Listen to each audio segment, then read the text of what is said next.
டெல்லி முதலமைச்சராக பதவியேற்றார் ஆம் ஆத்மி கட்சியின் அதிஷி மர்லேனா. मैं आतिशी ईश्वर की शपथ लेती हूं कि मैं विधि द्वारा स्थापित भारत के संविधान के प्रति. கோபால் ராய், பரத்வாஜ் உள்ளிட்ட 5 பேர் அமைச்சர்களாக பதவியேற்றுக் கொண்டனர். ஜம்மு காஷ்மீரில் கடந்த 35 ஆண்டுகளில் பயங்கரவாதம் பெருகியதுடன் 40,000 அப்பாவி மக்கள் கொல்லப்பட்டதாக அமித்ஷா குற்றச்சாட்டு. தற்போது சூழல் முற்றிலும் மாறியுள்ளதாகவும் எல்லை கட்டுப்பாட்டு கோட்டுக்கு அப்பால் இருந்து வரும் தோட்டாவுக்கு தோட்டா மூலமே பதிலடி தரப்படுவதாகவும் பேச்சு. அமெரிக்காவில் தாம் பேசியது தொடர்பாக பாஜக பொய்களை பரப்பி வருவதாக ராகுல் காந்தி குற்றச்சாட்டு. தாம் கூறும் உண்மைகளை பொறுக்க முடியாமல் தம்மை மௌனமாக்க துடிப்பதாகவும் வலைப்பதிவு.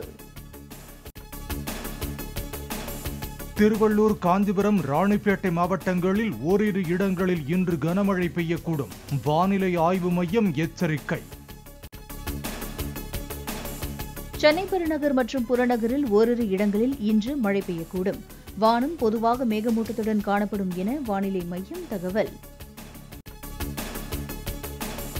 திருப்பதி லட்டு தயாரிக்க நெய் சப்ளை செய்த திண்டுக்கல் ஏஆர் டைரி நிறுவனத்தில் மத்திய உணவு பாதுகாப்புத்துறையினர் ஆய்வு. நெய்யில் விலங்கு கொழுப்பு கலந்ததாக எழுந்த புகார் தொடர்பாக பால், நெய் பொருட்களின் மாதிரிகளை சேகரித்ததாக தகவல்.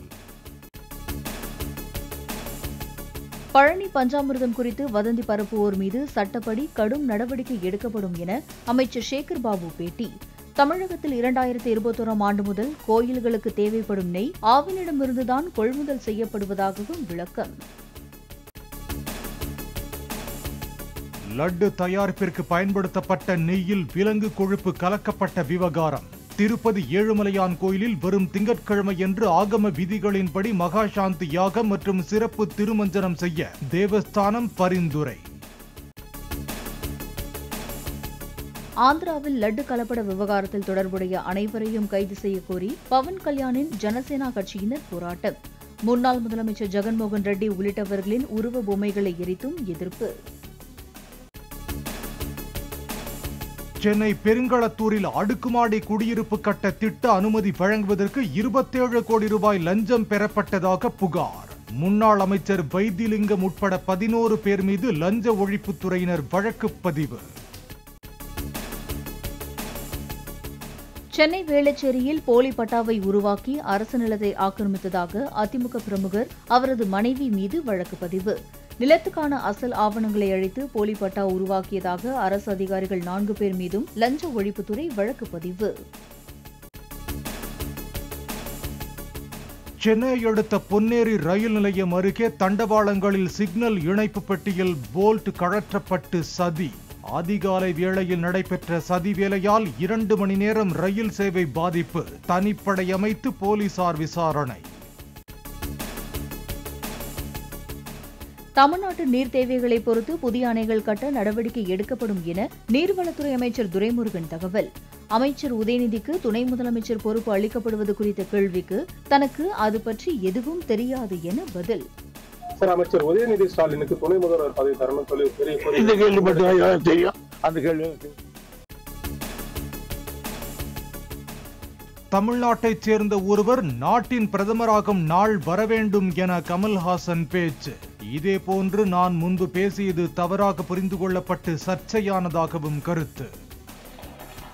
ராஜகோபாலன் ஒரு ஆளு பெங்கால்ல சீஃப் மினிஸ்டரா இருந்திருக்காரு, இங்கேயும் சீஃப் மினிஸ்டரா இருந்திருக்காரு. தெலுங்குக்காரர்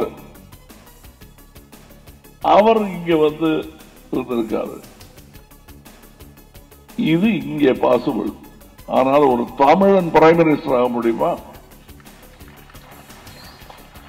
அதற்கு இந்த நாட்டை தயார்படுத்த வேண்டும். இந்தியாவிற்கு ஒரே நாடு ஒரே தேர்தல் தேவையில்லாதது என கமல்ஹாசன் கருத்து. அந்த தேர்தல் முறை நாட்டிற்கு மிகவும் ஆபத்தானது என்றும் பேச்சு. திருவள்ளூர் மாவட்டம் பொன்னேரி எஸ் ஹைதராபாத் பிரியாணி கடைக்கு சீல் வைத்த உணவு பாதுகாப்புத்துறை அதிகாரிகள். கடையில் கடந்த சில தினங்களாக உணவு சாப்பிட்டவர்களுக்கு வாந்தி பேதி ஏற்பட்டு மருத்துவமனையில் அனுமதிக்கப்பட்ட நிலையில் ஆய்வு நடத்தி நடவடிக்கை. ஹைதராபாத்திலிருந்து சென்னை வந்த ஆம்னி பேருந்தில் அட்டை பெட்டியில் வைக்கப்பட்டிருந்த 2,15,00,000 ரூபாய் பணம் பறிமுதல். பணத்தை பெற சென்னை மாதவரத்தில் காத்திருந்தவரை லாவகமாக பேசி கும்மிடிப்பூண்டிக்கு வரவழைத்து கைது செய்த போலீசார். கட்டண உயர்வால் ரிலையன்ஸ், ஜியோ, ஏர்டெல், வோடபோன் நிறுவனங்களில் இருந்து 30 லட்சம் வாடிக்கையாளர்கள் விலகல். பிஎஸ்என்எல் நிறுவனத்துக்கு புதிதாக 29 லட்சம் வாடிக்கையாளர்கள் வந்துள்ளதாக தொலைத்தொடர்பு ஒழுங்குமுறை ஆணையம் தகவல். கோவை கொடிசியா மைதானத்தில் பதுங்கியிருந்த ரவுடி மீது போலீசார் துப்பாக்கிச் சூடு. காவல் உதவி ஆய்வாளர் சுட்டத்தில் கால் முட்டிகளில் குண்டு பாய்ந்து மருத்துவமனையில் சிகிச்சை. சென்னை பழசரவாக்கத்தில் கல்லூரி மாணவர் உள்ளிட்டவர்களை பின்னணி பாடகர் மனோவின் 2 மகன்கள் தாக்கியதாக கூறப்படும் விவகாரம். இருவருக்கும் முன்ஜாமீன் வழங்கிய உயர்நீதிமன்றம் 30 நாட்கள் பூந்தமல்லி நீதிமன்றத்தில் கையெழுத்திடுமாறு உத்தரவு.